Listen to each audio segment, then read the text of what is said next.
Here's how I'm making the perfect 3-day, 2-night New York City itinerary.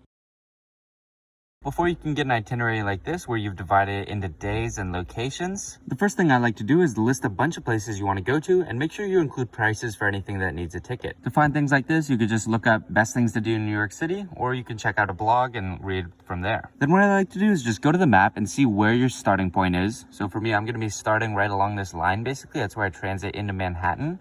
And what I did is split it into a top and a bottom split. And since we're going to be there for 3 days, I was thinking the first day we do the top part, Central Park, Times Square. The second day, we do the bottom part, so the Battery, and then Chinatown, and there's a little neighborhood called Soho right about here. And then the third day, since we're only there until 5 p.m., I was thinking we do Grand Central Terminal, and then we do the Flatron District. And then what's out the general direction? I go day by day, item by item. I'm like, all right, if I want to get from here to Central Park, what's cool that I can do along the way? And so I'll be like, all right, let's go to Rockefeller Center. Right here, there's a place called St. Patrick's Cathedral. And I'll kind of just zoom in a little bit closer and follow the path that we might take, the pond. And you start to discover things that you would never have seen before, like Central Park Zoo. I'm sure it's huge, but like I wouldn't have thought of that myself. And so you map it out kind of in a directionality. Make sure you pay attention to the fact that you're gonna have to go around, and then you're gonna have to come back. And so try to find 2 different paths and things you can see. So for example, I'm gonna start with the Rockefeller Center and this stuff in the morning, and then at night we'll swing back through Times Square.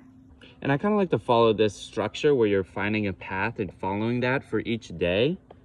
And I like to do it manually rather than AI generating it or downloading it from someone else's pre-made itinerary, because then you kind of understand what you're going to see before you go see it, so you can appreciate where you are and where you're going. And it kind of makes it feel like every step matters a little more. So if you're from New York, let me know how I did. And if there's anything you'd recommend, let me know down in the comments.